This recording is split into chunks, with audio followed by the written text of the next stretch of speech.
Bukan di Yamaha sih, mereknya merek itulah pokoknya ya kan. Saya harus jaga-jaga di sini, nanti saya dicekal nanti.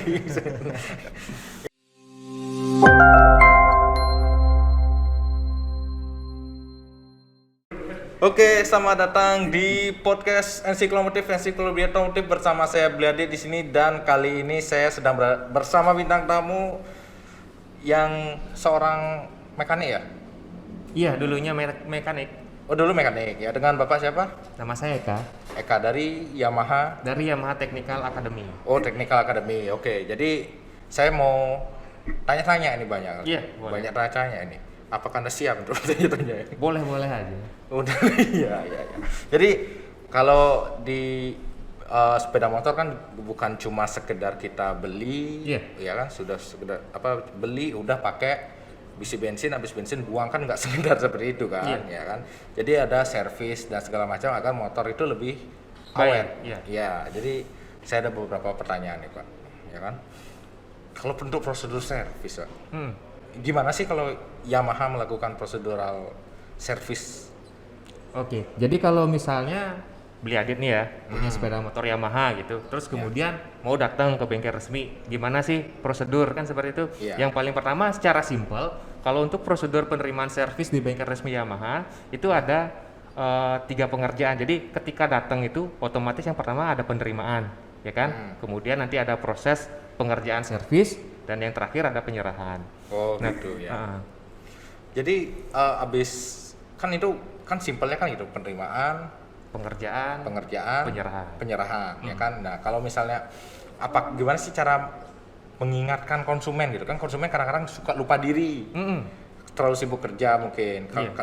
Waktu saya lihat di Instagram juga ada orang yang terlalu sibuk kerja, dia lupa dia punya rumah ya, yang harga 1,5 miliar kan dia lupa. Apalagi motor gitu kan, ya kan. Apakah gimana sih cara-cara gininya untuk membuat konsumen tuh ingat servis motornya agar motornya lebih awet gitu kan? Oke, ya jadi kalau untuk konsumen Yamaha sebenarnya untuk melakukan perawatan servis itu sudah sangat mudah sekali ya. Yang paling pertama ketika kita melakukan servis itu pasti akan diingatkan oleh service advisor kapan waktunya servis.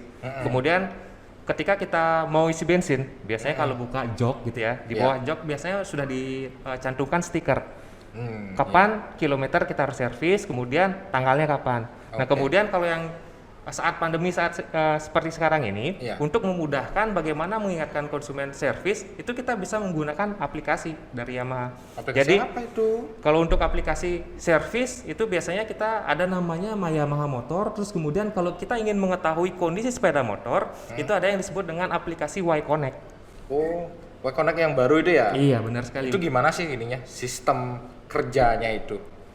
Nah, kalau untuk Y-Connect itu dia adalah untuk menghubungkan antara smartphone dengan sepeda motor ya. Ini adalah inovasi teknologi terbaru ya dari Yamaha. Bagaimana kita mengetahui aktual sepeda motor. Biasanya kalau kita ingin mengetahui kapan ganti oli, itu kan biasanya ngelihat kilometer, ngelihat catatan atau nanya teknisi. Nah, kalau sekarang cukup kita mempairingkan si smartphone yang sudah terinstall aplikasi Y-Connect itu tersambung nanti pakai Bluetooth ya. Nah itu bisa yang pertama mengetahui kondisi oli, kapan saatnya ganti, itu nanti ada indikator, iya ada notifikasinya. Kemudian kondisi aki gimana sih gitu. Jadi di situ kita bisa pantau. Oke, jadi lengkap ya, cukup ininya kan? Iya. Kalau untuk misalnya habis servis kan pasti ada pergantian part, ada yang fast moving, ada yang slow moving, ya kan? Kalau misalnya untuk part-part yang murah, soalnya pernah kejadian, tapi bukan di Yamaha sih, merek itulah pokoknya, ya kan. Saya harus jaga-jaga di sini, nanti saya dicekal nanti, ya kan ya. Jadi waktu dulu itu pernah penggantian water coolant itu, water coolant ya, meskipun harganya nggak mahal sih, dia sekitaran 17.000, 18.000. Tapi tiba-tiba diganti dan waktu selesai di servis saya dikenakan biaya tambahan untuk water coolant. Padahal waktu sebelum servis saya sudah menaruh nomor HP. Saya bilang kalau ada pergantian apapun, tolong dikonfirmasikan dulu ke saya. Nah kalau untuk part-part yang murah seperti itulah, yang cuma di bawah 20.000, itu gimana sih gininya? Apakah memberikan konfirmasi atau tidak?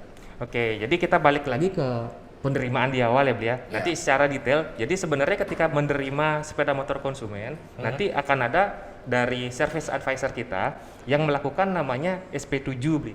SP7. SP7 itu adalah standar pengecekan 7 item yang mesti dilakukan sebelum dilakukan servis. Salah satunya contoh kayak kondisi dari kelistrikan lampu-lampu, kemudian ban, kampas rem, kemudi dan rantai kayak gitu kan. Ya. Itu sebelum dilakukan pengerjaan kita harus cek. Ketika ada contoh misalnya part yang aus atau cover body pecah, baut hilang, sebelum dikerjakan kita harus kasih tahu konsumen dulu bahwa kondisinya secara aktual kalau memang nggak ada kita bilang nggak ada. Jika mau dilengkapi atau mau beli gitu, otomatis di awal kita harus konfirmasi dulu. Kalau sudah setuju nanti di SPK ada tanda tangan, jadi ada hitam di atas putih, jadi nggak bisa. Artinya kita semena-mena ganti tanpa ada pemberitahuan seperti itu. Jadi kalau sudah setuju, baru kita berani untuk lakukan penggantian. Itu kondisinya orangnya nunggu di dealer. Kalau untuk yang nunggu maupun yang ditinggal, Ya, sering kan ditinggal. kalau yang ditinggal kita by phone. By phone aja. By Tetap melakukan konfirmasi meskipun harga partnya terbilang cukup murah. Contoh yang paling murah kayak baut cover. Ya. Ya, biasanya customer kan tidak ngeh kalau misalnya ketika jalan jatuh kan udah tahu ya. Kemudian SA kita melakukan pengecekan atau teknisi kita melakukan pengecekan. Apabila itu nanti nggak ada, ya meskipun harganya hanya di bawah 10.000, kita harus kasih tahu dulu, Pak ini nggak ada gitu ya. Oke. Itu ya berarti tetap melakukan konfirmasi meskipun Harus. semurah apapun. Iya, karena itu kan haknya customer kita. Oke. Ya. Terus kalau sekarang kan sudah mulai demam maxi scooter. Betul. Maxi scooter ada yang dimodifikasi baik itu tampilan, baik itu mesin, ya kan. Kalau cuma dibawa ya selama aku main motor ya, biasanya ke dealer aku bawa sih motor standar Iya. gitu, ya kan. Sekarang coba kita KN Max 200 cc datang ke sini ke Yamaha Iya. servis, apakah diterima? Kalau dari berbicara mengenai regulasi, kalau servis di bengkel resmi itu terkait dengan satu adalah garansi kan yang seperti itu ya. Iya, Kalau misalnya di luar dari standar yang kita punya, otomatis biasanya ketika kita contoh melakukan penggantian part itu kita tidak ada partnya yang paling pertama. Jadi kalau misalnya ekstrim sampai melakukan modifikasi ekstrim, mungkin kita tidak sampai di sana untuk melakukan perawatannya. Kalau misalnya motornya sudah dimodifikasi dengan kapasitas yang misalnya cc-nya di atas dari standar gitu ya, tapi hanya melakukan penggantian oli, cek tekanan ban atau ngatur preplay gas gitu, grip gas, kita masih bisa bantu. Oh, masih bisa bantu, tapi yang berat-berat itu sudah di luar dari kapasitas mekanik. Betul. Oke, jadi tapi yang untuk kayak lampu-lampu itu banyak nggak? Kalau untuk lampu-lampu yang masih istilahnya kita masih bisa bantu gitu ya, yang misalnya hanya diganti plug and play gitu kita bisa bantu. Tapi kalau yang menambahkan contoh wiringnya baru gitu, ya kita karena teknisi itu mereka mendapatkan pelatihan sesuai dengan prosedur. Jadi mereka kalau yang di luar dari prosedur itu biasanya mereka lihat dulu kondisinya. Oh gitu ya. Kalau memang di luar dari standar dan itu memang tidak bisa dikerjakan hari itu selesai, ya akan diinformasikan bahwa tidak dapat mengerjakan gitu. Oh, nginep motornya? Bukan nginep, artinya pekerjaan itu tidak bisa dilakukan. Oh gitu. Iya. Oke. Ya. Terus sering juga nih di sosial media. Betul. Orang agak-agak males gitu ke dealer. Ini salah satu yang saya lihat ya, banyak komentar-komentar. Ada yang males ke dealer gara-gara banyak anak baru dan anak magang. Oke. Ya kan, yang secara dari pengalaman ya kan, ya kita nggak tahu ya, orang yang kan punya kemampuannya masing-masing. Ada yang sudah berpengalaman, ada yang belum sama sekali berpengalaman. Maka kadang-kadang sering melakukan kesalahan, bautnya kurang kenceng lah, atau segala macam lah. Kalau di sini di Yamaha, apakah mendapat pendampingan dari mekanik-mekanik senior? Kayak beliau kan termasuk senior lah di sini. Oke. Kalau misalnya anak-anak yang melakukan magang ya di bengkel resmi Yamaha, yang magang. Pertama itu anak-anak yang kita terima untuk praktek di bengkel itu adalah anak-anak dari sekolah yang melakukan kerjasama dengan Yamaha. Oh, nggak sembarangan berarti kan? Iya, jadi SMK yang sudah bekerja sama dengan kita itu otomatis nanti dari sekolah ya secara kurikulum itu sudah menyesuaikan dengan industri, jadi ngikut kita.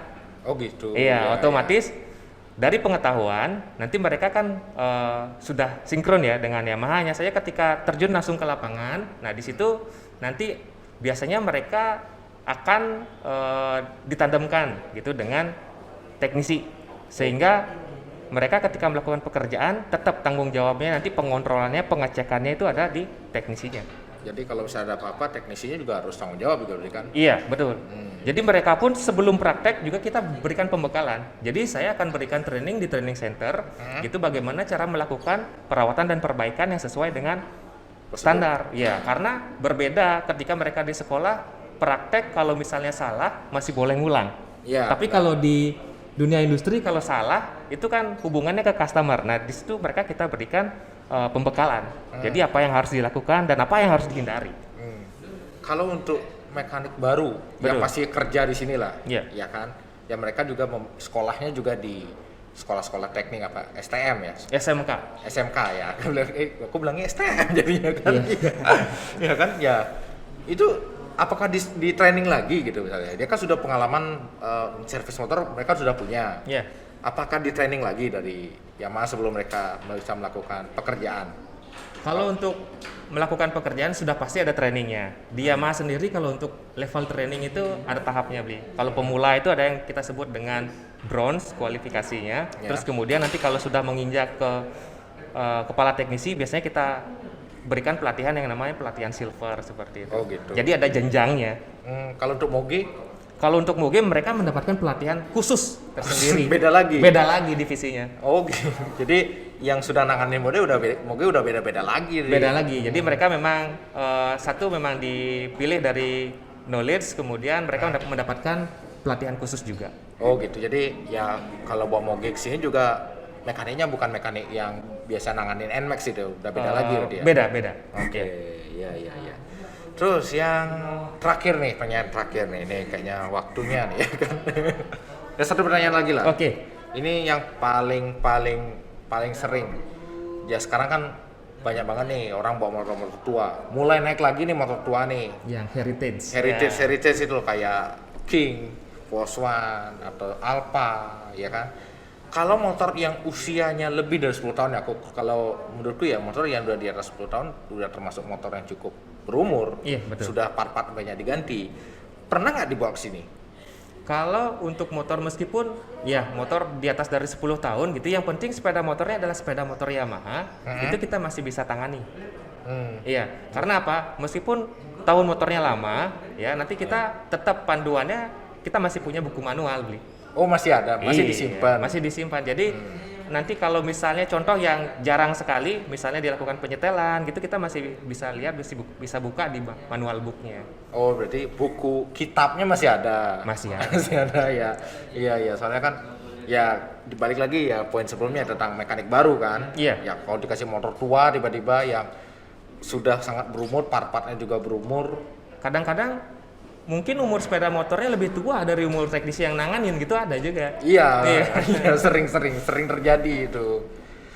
Jadi aman berarti ya? Aman, jadi tenang aja, semasih itu menggunakan sepeda motor Yamaha, kita masih bisa tanganin gitu. Mau 2 tak, 4 tak? Mau masuk. 2 tak, mau 4 tak. Oke, jadi ya mungkin cukup sekian ya podcast kali ini ya. Udah cukup lah ya. Oke, cukup sekian podcast kali ini. Jangan lupa di subscribe YouTube-nya Ensiklomotif dan di follow IG-nya juga di @ensiklopediaotomotif ya. Terima kasih Bli Eka sudah menemani saya untuk memberikan pertanyaan-pertanyaan yang cukup sulit kayaknya ya. Sulit nggak pertanyaannya? Biasa aja. Biasa aja ya. Oke, sampai jumpa di episode berikutnya. Bye-bye. Bye.